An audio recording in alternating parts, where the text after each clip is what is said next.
Guys, this is it. The reason the obesity crisis is happening, and all the solutions that can fix it. The secrets that constantly escape even the most Bill Nye of science guys. Here it is. Ah, shit. Dear fat people.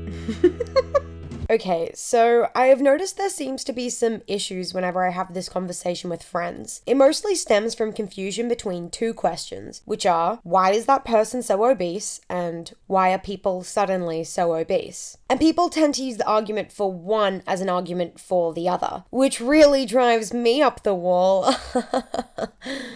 So if you ask me, why is that person so obese? My answer is likely going to be genetic predisposition. But here's the thing about genetics. They don't usually spread from about 45% of the population to 66% of the population in just 45 years. Genetics are an explanation for an overweight person, not the obesity crisis. Well then, why are people suddenly so obese? There are more things that link to obesity than events my father missed because he was with his other family. But here is a list of all the correlations I have found.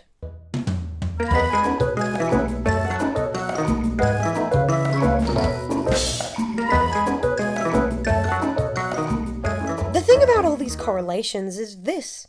They don't matter. The more you look into it, the more you find that each of these links to obesity explain only a specific group of obese people, only explains a small percentage of these groups, and there is usually some form of reputable data that says the correlation is inconsequential. Let me give you a few examples. Decrease in smoking is commonly cited as a reason obesity increased. Here is a chart comparing the percentage of the population that smokes cigarettes to the percentage of the population that is obese. That's pretty definitive, isn't it? I mean, those trend lines are almost complete opposites. The change happened at the same time, the change is almost equal, and we know that smoking is an appetite suppressant. So, is it relevant?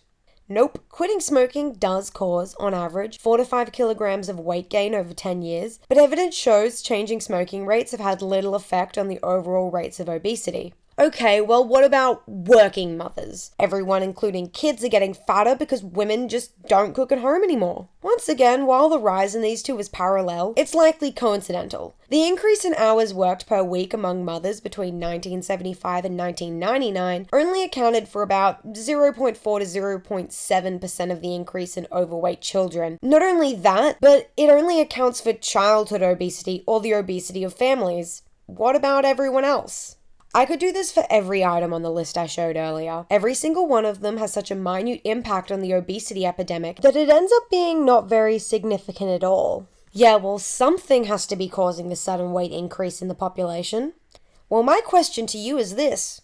Are you even sure there was a sudden rise in weight? In the 1990s, there were reports of a 33% increase in the incidence of obesity in the USA during the previous decade. However, the average weight gain across the population was only 3 to 5 kilograms. The average person will likely gain that much just during the end-of-year holidays. So what's going on here? John Komlos and Marek Barbeck modeled the weight gain of white females, white males, black females, and black males in the USA all the way back to the late 19th century. And what they found were two important pieces of information. First, they discovered that we have been gaining weight steadily for as far back as their data would go, the 1880s.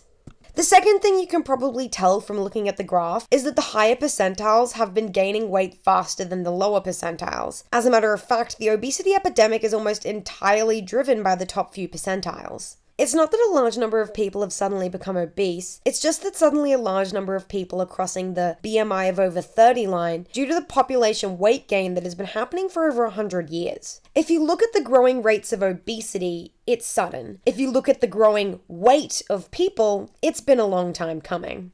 The issue seems to be a biological disposition that causes extreme weight gain in our developing environment. I mean, what determines which line of the chart you're on is likely genetic? People seem to think that genetics only determines your metabolism, and everyone that doesn't have a metabolic disease must just be lazy. In actual fact, genetics can determine everything from your sensitivity to overfeeding to how much you like the taste of sweet things. People commonly cite the it's 50% environment and 50% genetics when talking about what makes a person, but the actual statistical evidence for this is so lacking. The conspiracy that fluoride is killing us is probably more likely. I know what you're thinking.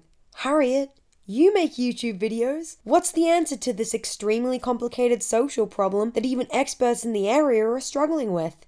Do you want us to go back to hunter-gatherer times? I'll do it if it means we all return to being the Ben Affleck-buddied creatures we once were.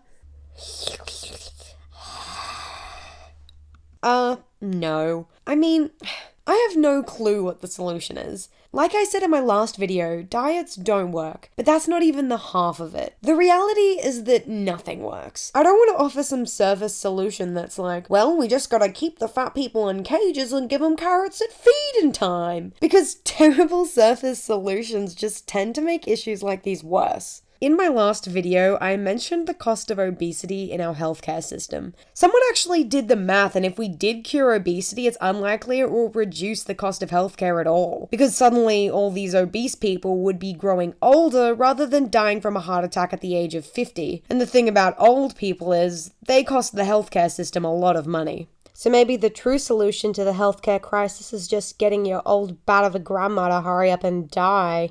I'm sure that conversation will go well for you. So I guess, in summary, it's hard to condemn any one thing for the obesity crisis. Some information suggests that we have been gaining weight for longer than we thought, and old people should be put down once they reach a certain age. Yeah, that's pretty much it.